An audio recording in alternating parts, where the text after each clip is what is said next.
Hey guys, and welcome to my channel. In this video I'm going to walk you through my process of how I created this Batman Beyond's bust. So as you can see, I am starting with the base mesh over here, and I just took out the torso, I mean the legs and the arms of the base mesh because it was not required, and I'm adjusting the geometry of the base mesh using move topological brush, as I feel more control when using this brush more than instead of using the regular move brush, because in move topological brush, when you are in low subdivision level, it is very useful to keep it helps you maintain the forms. It does not destroys the tiny details on your mesh if you have any tiny details. So, and using move topological brush also helps you, like it is very useful is what I can say. And then as you can see, I'm using clay brush, clay builder brush, and adding and taking away from the from the base mesh. I have divided the base mesh like up to 2 subdivision levels, and as you can see, I am switching between higher subdivision level and lower subdivision level. I switch to lower subdivision level whenever I want to move the geometry, and I just increase to switch to higher subdivision level when I want to do the sculpting using the clay buildup brush.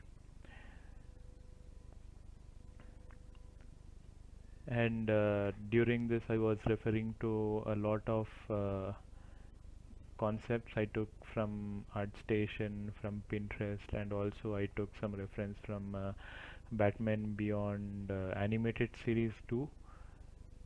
And I just masked the ears of the base mesh and smoothed it out because the ears are not visible. And I'm appending a sphere here for eyes and mirrored it, and I'm again moving the topology.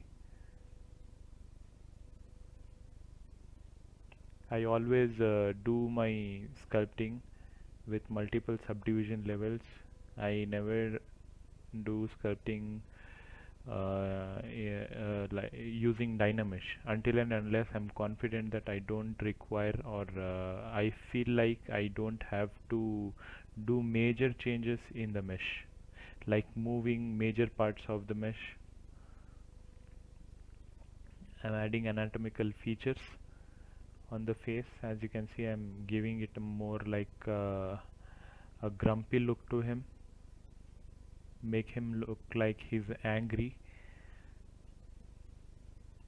Adding those lines coming from the nose makes him look like he's a little old, and this brow ridges coming down to coming downwards also make him look like he's angry. What do you call it? The proper name for the expression is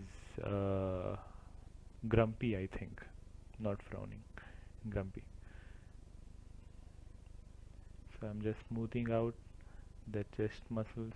I'm moving the delts by masking the chest over here because I felt like delta, like shoulders are too are positioned too much in like in front direction.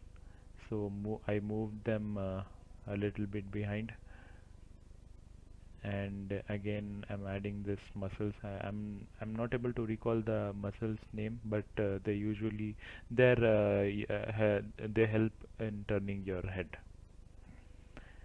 And I'm adding trapezius muscles over here, and I felt like the neck is too high, so I just went to lower subdivision level and brought down the head.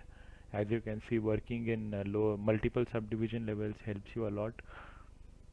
Adding the back muscles, adding rear delts over here, I use a lot of the damp standard brush to define the lines while putting the muscles. Moving the eyes over here.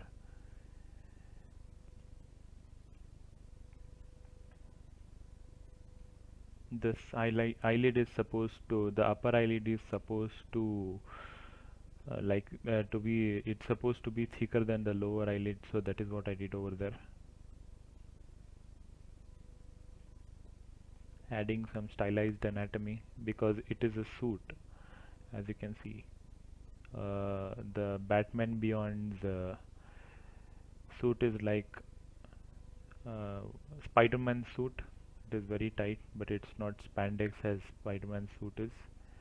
It is mostly, what you say, very resistant material like Kevlar or something, high-tech suit.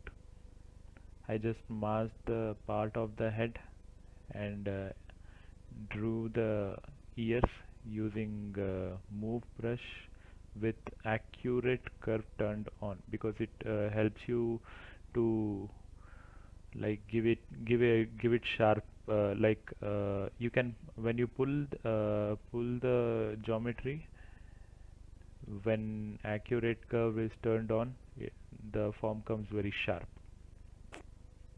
And I'm adjusting the cheeks over there, cheekbone, making the chin narrower, smoothing the ears.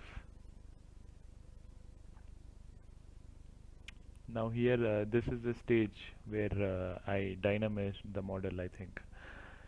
Uh, when I separated the ears and merged them back together.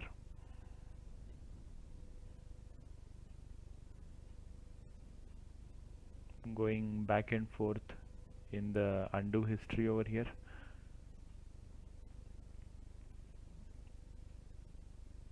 Adding a lot of stylized anatomy on the head over here, and giving form near the ears.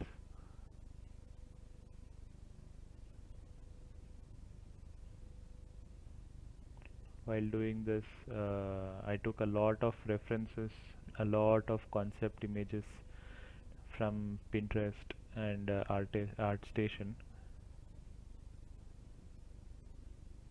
Again, as you can see, I have moved again to back. I don't usually stick to a particular part of the sculpt. I keep moving a lot while I'm sculpting. I don't like to concentrate on a single part for too long, so that is why I just keep moving a lot. As you can see, I was working on the head a few seconds ago. Now I am working on the lats, back muscle. Now again back to the head.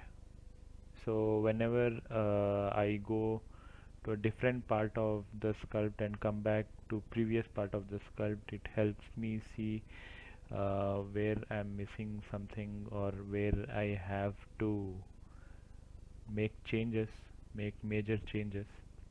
Now here I am using standard brush with lazy mouse turned on, and I'm maybe using an alpha over there, circle alpha, maybe alpha 48.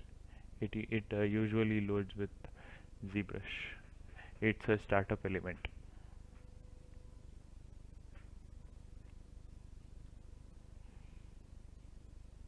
So the goal was to come up with a quick result.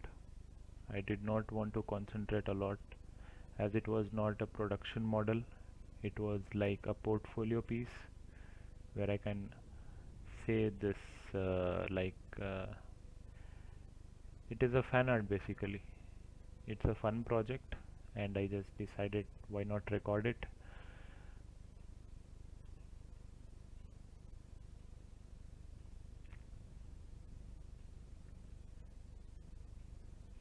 I used a lot of damp standard brush around the cheeks to give a stylized look over there. On a real person, the cheekbones are not that sharp. He's almost looking like Maleficent over there, if you know who's Maleficent. Now here am I masking out the part of the torso I don't want to keep, and I'm going to give it a poly group and remove it. And I just did a fill hole operation over there, close hole I mean, close hole operation over there, and smoothing out, giving the shape to delts again, shoulders, and making a sharp line. Now I'm making the bat symbol.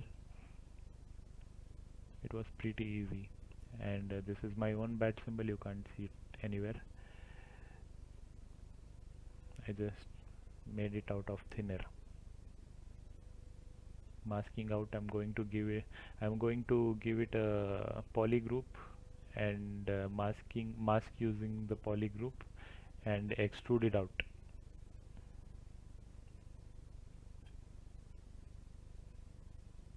Using gizmo over there to extrude it out, and I'm going to delete rest of the bust because I already created a duplicate of that subtool. I'm trying to get a edge loop over there, that is why I went back and forth between the group poly groups. And please make sure you subscribe to my channel for more content like this. And again, after creating the bat symbol, again back to the bust, I just gave it a quick color using the I turned on the poly paint option over there and gave it a red color.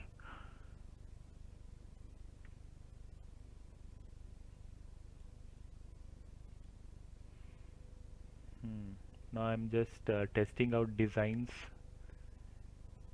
what design matches. Like I'm using standard brush over there with lazy mouse turned on to give me smooth lines. This will not be my final design. As you can see, I'm going to make final changes once I come back to this part. This won't be final. I'm just trying out. If I'm not happy with it, I'm going to smooth it out and do that thing again. This brush is not a fancy brush, it is just standard brush with lazy mouse turned on, and alpha is alpha 48, maybe you can see over there, alpha 48, yes. So I was referring to a lot of concepts. I'm not able to recall the artist's name. I used the concepts. Let me look for him. You can just go on ArtStation and just type in Batman Beyond and his Batman Beyond. I did not know about Batman Beyond until recently. I just came across fan art on ArtStation. The artist's name is Pietro something. I'm not able to pronounce the second name. Pietro. I got the idea from him to create a Batman bust. I just did a quick research on Batman Beyond. Got to know what he is about. Looks like he is not Bruce Wayne, and he's a Batman who Bruce Wayne trains. And Batman Beyond is not one single man like Bruce Wayne was.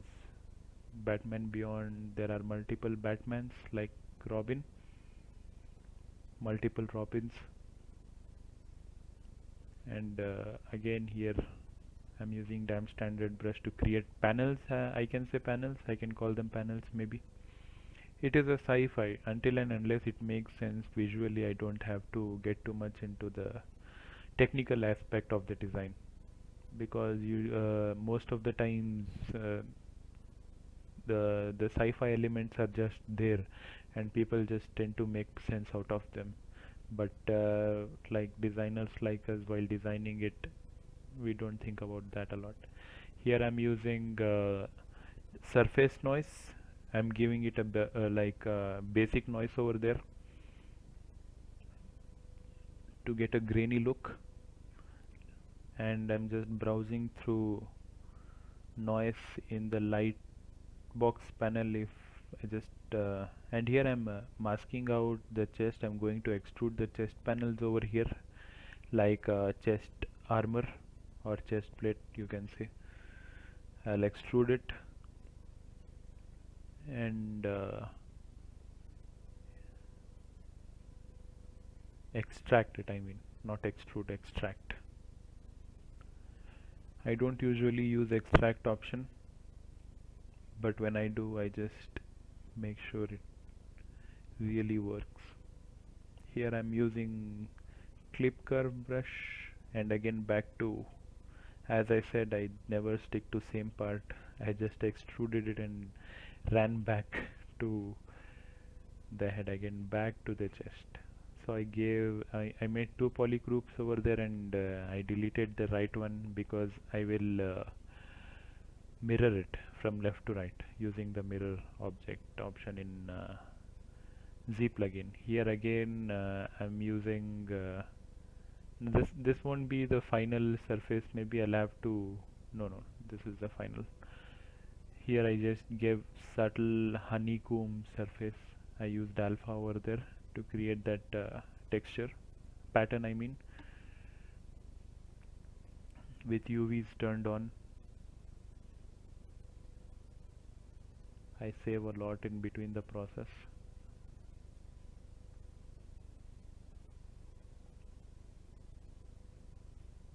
Again made that, trying out quick renders, seeing if that surface noise I gave to the chest plate is visible in renders or not.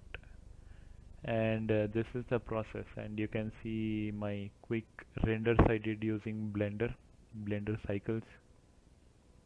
Gave it blue color accent lights to make it look he's standing somewhere on top of the building with blue lights turned on. And if you like this video, then please make sure you subscribe to my channel. I'm going to be more consistent.